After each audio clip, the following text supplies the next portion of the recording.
Hello friends, आपका चल रहा था क्लास 12 का चैप्टर नंबर 6 वंशागति का आणविक आधार molecular basis of inheritance. Last videos में हमने बहुत सारे लॉन्ग क्वेश्चन कंप्लीट कर लिए थे और ये आप इस चैप्टर का लास्ट क्वेश्चन है लॉन्ग, तो उन सब के लिंक आपको डिस्क्रिप्शन बॉक्स में मिल जाएगी, आप चेक कर सकते हैं। तो आज का जो हमारा क्वेश्चन है वो बहुत ज़्यादा इंपॉर्टेंट है।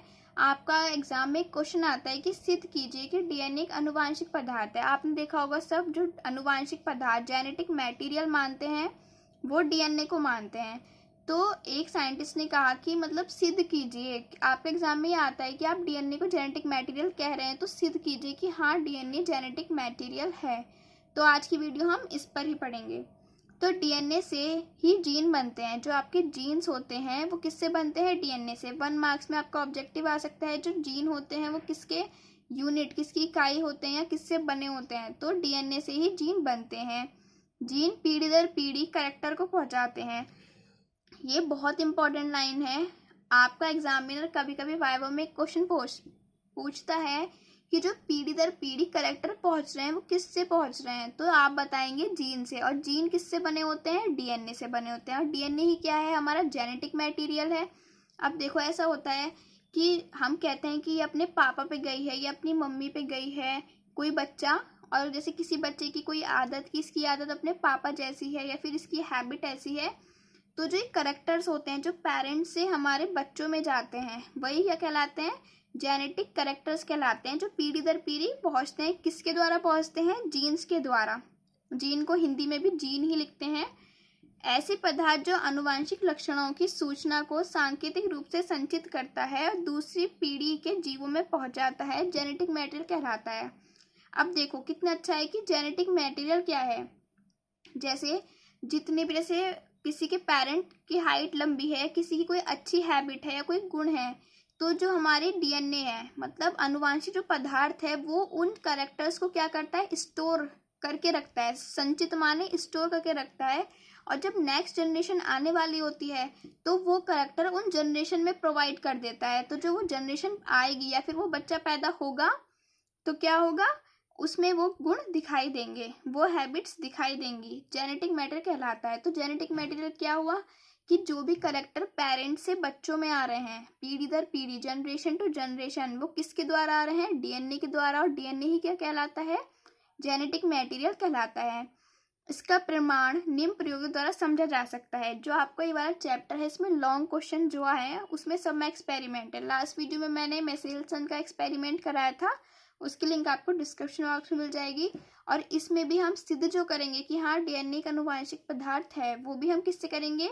यहाँ लिखा है प्रयोगों द्वारा समझा जा सकता है, एक्सपेरिमेंट द्वारा। तो हमारे एक साइंटिस्ट थे ग्रिफिथ, GRIFFITH। उन्होंने क्या किया? 1920 में चूहों पर, रैट पर प्रयोग किया और बताया कि इस बैक्टीरिया के भी 2 विभेद होते हैं। ठीक है, तो ग्रिफिथ ने क्या किया? निमोनियोकोकस बैक्टीरिया रैट पे उन्होंने एक्सपेरिमेंट किया था, लेकिन जो उन्होंने अपने मतलब एक्सपेरिमेंट करने के लिए एनिमल लिया था वो रैट लिया था, लेकिन जो वो बैक्टीरिया था उसके अंदर वो कौन सा था?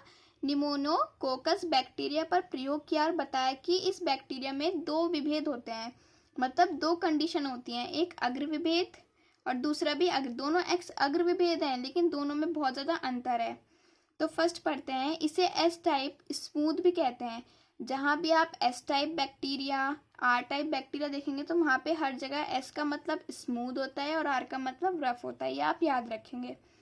तो इसे एस टाइप स्मूथ भी कहते हैं। ये बैक्टीरिया निमोनिया रोग का कारण होते हैं। अब आपका 1 मार्क्स में क्वेश्चन आ सकता है, तो आपका 1 मार्क्स में क्वेश्चन आ सकता है कि निमोनिया रोग का जो कारण होता है वो कौन होता है? तो एस स्मूथ टाइप के जो बैक्टीरिया होते हैं वो निमोनिया रोग का कारण होते हैं और इनकी सेल्स के चारों ओर कैप्सूल पाए जाते हैं। ठीक, नेक्स्ट है अग्र विभेद। दूसरी हेडिंग भी हमारी अग्र विभेद है। फ्रेंड्स आप इस सेकंड हेडिंग में चेंज कर लेना, ये थोड़ी सी मिस्टेक हो गई थी, अग्र अग्र लिख दिया था। तो फर्स्ट हेडिंग है अग्र विभेद और सेकंड हेडिंग है अनुग्र विभेद। अनुग्र विभेद ये दोनों सेम है, तो आप भी कंफ्यूज मत होना। फर्स्ट हेडिंग अग्र विभेद और सेकंड हेडिंग है अनुग्र विभेद। तो यह आर टाइप रफ टाइप के होते हैं। यह बैक्टीरिया निमोनिया रोग उत्पन्न नहीं करते हैं, इनकी सेल के चारों ओर कैप्सूल नहीं होता। अब आपको ये याद रखना है जो एस टाइप के हैं, जो एस टाइप है एक, जो किस में है, अग्र में। दूसरा हमारा जो आर टाइप है वो किस में है, अनुग्र में। तो आपको ये याद रखना है, जो एस टाइप है वो निमोनिया रोग उत्पन्न कर रहे हैं। उत्पन्न कर रहे हैं क्या, निमोनिया रोग। जबकि जो आर टाइप हैं वो निमोनिया रोग उत्पन्न नहीं कर रहे हैं, इनके चारों ओर कैप्सूल पाया जा रहा है, जबकि आर टाइप की ओर कोई कैप्सूल नहीं पाया जा रहा है। तो अग्र विभेद और अनुग्र विभेद इसमें ये हो गया। अब हम पढ़ेंगे इसका एक्सपेरिमेंट कि कैसे सिद्ध किया ग्रिफिथ ने कि डीएनए एक आनुवंशिक पदार्थ है। तो इस एक्सपेरिमेंट का पहले आप डायग्राम समझ लीजिए, क्योंकि इसमें डायग्राम इंपॉर्टेंट है। आपको सिर्फ डायग्राम समझना है और डायग्राम में ये याद रखना है कि कौन सा रैट जो था वो जीवित रहा, कौन सा जो रैट था वो मर गया और क्यों मर गया। तो इसमें हमें क्या करना है, एस स्ट्रेन। देखो आपको इस डायग्राम बनाने के लिए रटना बिल्कुल नहीं है, मैं आपको तरीका बता रही हूँ, ट्रिक बता रही हूँ। तो सबसे पहले इस डायग्राम में आपको एस स्ट्रेन लिखना है, आर स्ट्रेन लिखना है, heat 60 degree centigrade killer strain लिखना है और एस एंड आर स्ट्रेन रखना है। यहाँ एस का मतलब स्मूथ, आर का मतलब रफ, हीट 60 डिग्री सेंटीग्रेड पे गर्म भी किया है और स्ट्रेन यूज़ किया है, और एस आर स्ट्रेन मिक्स। तो एस स्ट्रेन को जिस टाइप से मैंने बनाया सेम ऐसे ही बनाना है एग्जाम में, जिससे आप कंफ्यूज नहीं होंगे। तो एस स्ट्रेन को आपको सर्किल में दिखाना है, जिस टाइप से मैंने 3 डायग्राम बनाना है इससे। आर स्ट्रेन को थोड़ा इसे मैंने सर्किल में बनाया है, इस वाले को थोड़ा सा ऐसे करके बनाना है, टेढ़ा मेढ़ा सा, ओके। और एस स्ट्रेन, इस वाले एस स्ट्रेन को थोड़ा लंबा। अब आप सोच रहे होंगे यहाँ पे एस स्ट्रेन गोल लिया है, लेकिन यहाँ पे एस स्ट्रेन इस टाइप से क्यों लिया है, क्योंकि यहाँ पे हमें 60 डिग्री सेंटीग्रेड पर हीट किया है। तो यहाँ पर ऐसा वाला एस स्ट्रेन का डायग्राम बनाएंगे, और यहाँ एस और आर दोनों स्ट्रेन है। तो एस स्ट्रेन तो हमने सर्कल ले लिया, और आर स्ट्रेन कैसे लिया है, ये वाला यहाँ पर ले लिया है। ये आप मतलब डायग्राम मैं आपको अच्छे से जिससे याद हो जाए इसलिए मैं ट्रिक बता रही हूँ। सर्किल लेना है, ये थोड़े टेढ़े मेढ़े, यहाँ पे थोड़े लंबे कर देने हैं क्योंकि यहाँ पे हीट लिया है। और यहाँ एस और आर स्ट्रेन, मतलब एस का डायग्राम और आर का स्ट्रेन आपको डायग्राम मिक्स कर देना है। उसके बाद क्या है, इंजेक्शन बनाने हैं आपको चारों इंजेक्शन में, एक में सर्कल मतलब एस स्ट्रेन, दूसरे में आर स्ट्रेन, तीसरे जो डायग्राम है ये आपको इंजेक्शन के अंदर दिखाने हैं, क्योंकि इंजेक्शन से ही तो हमने इंजेक्ट किया है किसमें, चूहों में। ये जो बनाए हैं मैंने चूहे बनाए हैं छोटे छोटे 4, तो इसमें हमने इंजेक्ट किया है किसको, एस स्ट्रेन को, आर स्ट्रेन को, एस स्ट्रेन को, एस प्लस आर स्ट्रेन को। तो अब देखो क्या क्या होता है, जब हमने एस स्ट्रेन को चूहे में इंजेक्ट किया, मतलब चूहे में हमने इंजेक्शन के अंदर क्या लिया, एस स्ट्रेन लिया और उसे चूहे को लगाया, तो जो पहला चूहा था वो मर गया। तो आपको ये याद रखना है कि जब रैट में हमने एस स्ट्रेन लगाया था तो चूहा मर गया था। नेक्स्ट आर एस स्ट्रेन, जब हमने आर और एस स्ट्रेन लगाया था तो चूहा माइस लिव्स। जब हमने अब आप देखो एक चीज़ नोटिस करो, जब खाली हमने आर लगाया, जब खाली एस लगाया तो चूहा मर गया, लेकिन जब हमने आर और एस को प्लस किया तो चूहा जीवित रहा।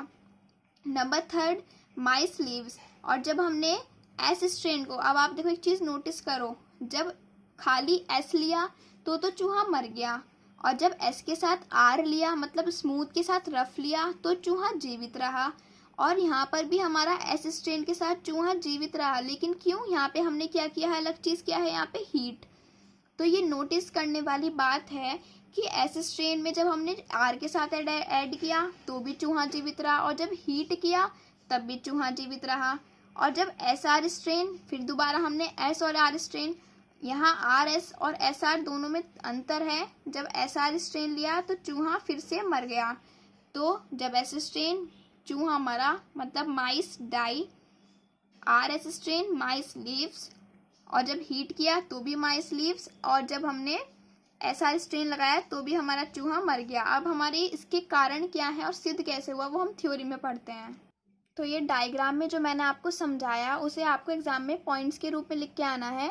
तो वो पॉइंट्स ये हैं। तो फर्स्ट पॉइंट है, जब आर टाइप बैक्टीरिया को चूहे में एंटर कराया तो चूहे जीवित रहे। मैंने आपको डायग्राम में बताया था कि जब हमने आर टाइप इंजेक्ट कराया तो चूहे हमारे जीवित रहे। जब एस टाइप बैक्टीरिया को चूहे में प्रवेश कराया तो चूहे मर गए, जो हमने फर्स्ट डायग्राम में देखा कि जब एस टाइप कराया था तो चूहे मर गए थे। जब एस टाइप बैक्टीरिया को 60 डिग्री सेंटीग्रेड पर गर्म करा तो चूहे जीवित रहे। जब हमने 60 डिग्री सेंटीग्रेड पर चूहे एस स्ट्रेन को हमने हीट करके गर्म करा तो चूहे जीवित रहे। फोर्थ पॉइंट है, जब डेड एस टाइप और लिव आर टाइप बैक्टीरिया को मिलाकर चूहे में प्रवेश कराया। जो फोर्थ वाला था, हमने एस और आर को एक साथ मिला दिया था, उसके बाद चूहे जीवित रहे, मतलब मर गए थे, कराया तो चूहे मर गए और मरे हुए चूहे में एस टाइप के जीवित बैक्टीरिया मिले। अब देखो, इस एक्सपेरिमेंट में आपको कुछ भी नहीं रटना है, बस ये याद रखो कि फर्स्ट में एस टाइप कराएंगे, ये याद रखो, खाली एस टाइप कराएंगे तो चूहे मर जाएंगे। जब आर एस मिलाएंगे तो चूहे देखो ऐसे में शॉर्ट फॉर्म बताती हूँ, एस टाइप में चूहे, फर्स्ट में एस टाइप में चूहे मर जाएंगे, डाई। सेकंड में जब हम आर और एस मिला के करेंगे तो चूहे जीवित रहेंगे। और थर्ड में हम फिर से एस लेंगे, लेकिन एस प्लस हीट करेंगे तो चूहे जीवित रहेंगे। ओके। और फोर्थ पॉइंट में जब dead S type and live R type bacteria को मिलाकर, अब हमने फोर्थ पॉइंट में जो मरे हुए एस टाइप के चूहे थे, ठीक, और आर टाइप को मिलाया तो चूहे क्या है, मर गए, डाई। तो ये पूरा डायग्राम, पूरा एक्सपेरिमेंट आपको इन 4 पॉइंट में याद रखना है। तो जब dead S type and live, देखो, जब dead S type and live R type bacteria को मिलाकर चूहे में प्रवेश कराया तो चूहे मर गए और मरे हुए चूहों में एस टाइप के जीवित बैक्टीरिया मिले। इससे सिद्ध होता है कि जो डेड बैक्टीरिया का डीएनए आर टाइप में एंटर कर गया, जिससे संततियां एस टाइप की हो गई। अब देखो इससे सिद्ध कैसे हुआ, ये आपका एक्सपेरिमेंट कंप्लीट हो गया है। मैंने आपको शॉर्ट ट्रिक बता दी है 2-3 बार कि आपको कैसे याद रखना है। तो आप सोच होंगे कि इस मतलब कहाँ पे सिद्ध हुआ है कि डीएनए जो है वो एक आनुवांशिक पदार्थ है। तो आप इस एक्सपेरिमेंट में देखो, जब मैंने आपको समझाया, हमने फर्स्ट एस टाइप लिया तो चूहे मर गए, ठीक। एक याद रखो, जब आर एस मिलाया तब जीवित रहे और जब एस को हीट किया तब जीवित रहे। तो हमने लास्ट वाला स्टेप में क्या करा, आर जो जीवित थे और जो मरे हुआ था उन दोनों को मिलाया तो वो मर गए। लेकिन क्या हुआ, जब डेड हुई, मतलब मर गए वो चूहे, तो उनमें जो एस टाइप के थे बैक्टीरिया वो जीवित रहे। तो कैसे हुए जीवित, जब वो पेरेंट से चाइल्ड में पहुंचे, मतलब चूहों से मतलब उनके बच्चों में पहुंचे, तो क्या देखा गया, जो एस टाइप के बैक्टीरिया थे वो एज इट इज वैसे ही मिले जैसे वो पहले थे। तो ये कैसे पहुंचे, डीएनए था तो पेरेंट्स से हमारे, मतलब पेरेंट्स जो चूहों से उनके बच्चों में पहुंच गए। तो इससे क्या हुआ, किसके द्वारा पहुंचे, डीएनए के द्वारा, जेनेटिक मटेरियल के द्वारा। मैंने आपको इस क्वेश्चन में बताया कि जो जितने भी कैरेक्टर्स होते हैं वो किसके रूप में स्टोर रहते हैं, कहाँ पर रहते हैं, जेनेटिक मटेरियल के रूप में। तो इससे सिद्ध हुआ है कि जो डीएनए है वो एक आनुवांशिक पदार्थ है। तो फ्रेंड्स, वीडियो पसंद आई तो लाइक कर देना और चैनल को सब्सक्राइब कर लेना। Thank you for watching.